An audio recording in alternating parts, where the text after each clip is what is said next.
any way you can be great at doing what you love to do, you got to commit to it. You can't want something but not put in the work. You know, and it doesn't matter what you're doing in life, no matter what it is. It could be a professional athlete, or it could be an artist, it could be a doctor, it could be anything in the world, a president of the United States. But you got to put the work in. And I think if you put the work in, the results will happen organically. And most important, you got to find happiness too. You know, if you're having fun, enjoying what you're doing, then it just makes it so much easier. It makes it so much easier to just like, you want to do it every day because it's something that you really enjoy doing, and you don't look at it as work. Just doing it every day. Yes. Do you ever wake up and you say, I don't want to do it today? I fight against my mind. Yes, sometimes it's happened. We are all human beings. We are not happy every day. We are, not in a good mood every day. It's normal. It's part of us. What do you do to overcome that? I fight against that. It's the big challenge. It's when you're not willing to do something, but you have to do it. This is the main point. This is why I say our mind, it's a box of surprises, and you have to challenge yourself to be consistent. I repeat, sometimes it's hard. It's what many people say, you like to go to the gym every day? Of course no. It's not true. Nobody likes to go to the gym every day. But you have to do it. Probably yes, because your mental strength is coming from that moments that in a hard moments, you should do it.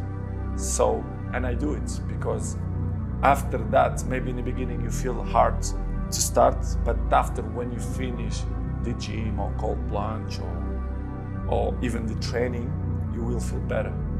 I think it's the big key there. Greatness is not this wonderful, esoteric, elusive, God-like feature that only the special among us will ever taste. It's something that truly exists in all of us. It's very simple. This is what I believe, and I'm willing to die for it. Period. It's that simple. I know who I am, and I know what I believe. I know who I am, I know what I believe. That's all I need to know. And that's all I need to know. So from there, you do what you need to do. Yeah. And I think what happens is we make the situation more complex than it has to be. Because we're looking for complexity. There's got to be Absolutely. something complex to understand. It Greatness. can't be that easy. If you want to be a great player, if you play every single day, 2-3 hours, every single day, over the course of a year, how much better are you getting? Most kids will play maybe, an hour and a half, 2 days a week. Right. Do the math on that. It's not going to get it done. It's not going to get it done, right? So if you're obsessively training 2-3 hours every single day over a year, over 2 years, You're accelerating. you make quantum leaps, man. I'm up about 5:30. So every morning starts with a run. And that's because that's the one thing I hate to do more than anything in the world. So that's like my cup of coffee. And I'm all about armoring yourself.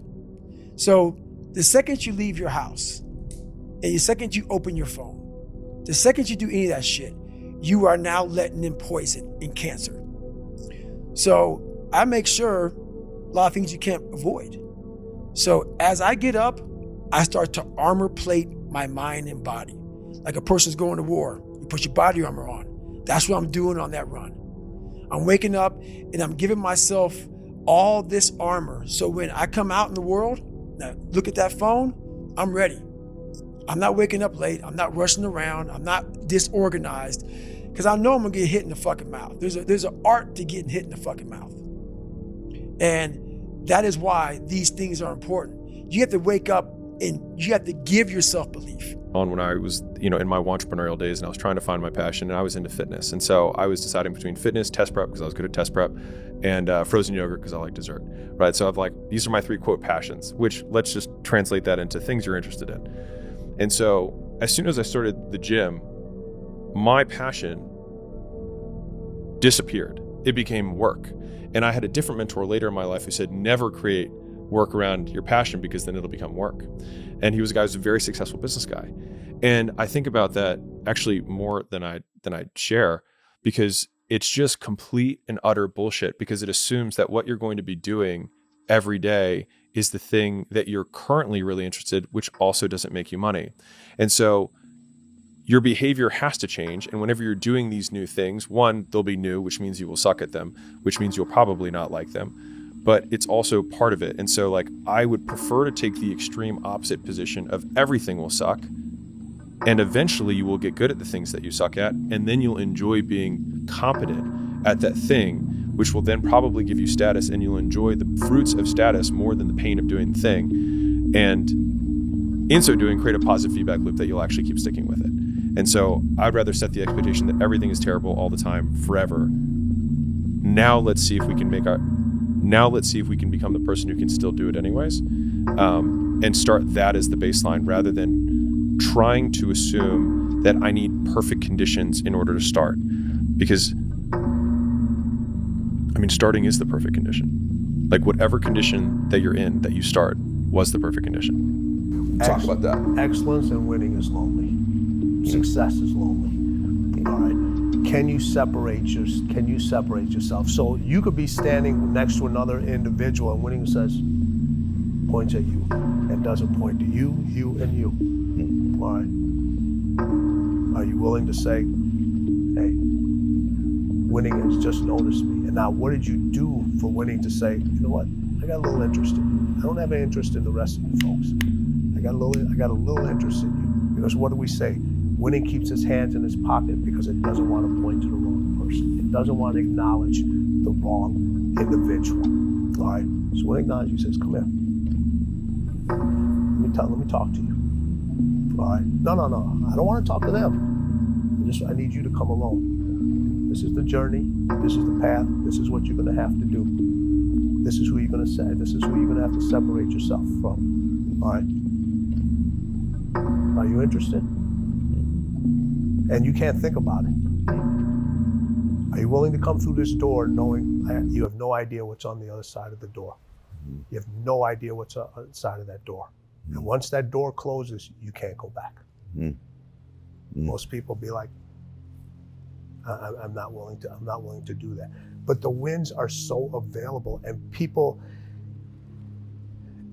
I don't know when winning got such I don't even know the word I'm looking for. It's just like it became a bad thing when people were obsessed with. And I'll go back to you on this. You play golf on a regular basis. All right. You compete in tournament things. Yes. Are you just in them, or are you there to win? I'm there to win. But then I realized that God put me in a very interesting spot of life where he made hell my teacher. He made hell my teacher. And a lot of people don't understand that. So I'm trying to give people a different thought process of life where failure, hell, disappointment, discomfort is a great learning tool. And many people don't understand that. And a lot of people won't even understand this interview when we get done with it. But it's these few moments in life that you have. Like for me, I always talk about it. Rocky 1, round 14. That 1 2-minute and 13-second clip of Rocky getting up when Apollo knocked him down. That one clip, when I was going through a very bad time in my life, I saw what I wanted to be. And it wasn't a guy that won. It wasn't a guy that won everything he did. It was a guy that kept getting up after being knocked down. So I realized if that 2 minutes and 13 seconds changed my life, that's all it was. I saw something that I needed to be in the world I was living in. Maybe my story will give someone the 2 minutes and 13 seconds they need to change their life. Waking up early, and I'm gonna work out, and depending on what's going on that day, if I have an early flight, I might work out for 8 minutes, right? I might go in and do 2,000 meters on the rower, get a sweat going hard as I can, and then I'm done. and because I got to go catch a flight. So that could be happening. Maybe I'm supposed to go surfing in the morning. I wake up, the waves are terrible, and so now I've got nothing to do. I planned out, to be surfing for 2 or 3 hours, and now I'm not going to go surfing. So I'm going to go lift, and I'm going to go play in the gym and do a bunch of stuff. And I'm going to spend 2 or 3 hours in there. I love doing that. So the workout could be anywhere between, what did I just say, 8 minutes and 3 hours, and it could be anything in between. I fully enjoy the physical aspect of working out. So if I have more time to spend in the gym, I'll spend it. I remember my dad saying at one point, if I retired, I wouldn't know what to do. And I was thinking to myself, are you serious right now? If I didn't have anything to do, I'd spend 6 hours a day in the gym. I'd spend 4 hours doing jujitsu. Like I could fill my day. I could fill every day with just physical activity, things that I just like doing. So wake up early, get a sweat going, and do I lift? Yes. Do I do cardio? Yes. Do I run? Yes. Do I sprint? Yes. Do I lift heavy weights? Yes. Do I swing kettlebells? Yes. I do everything and anything. And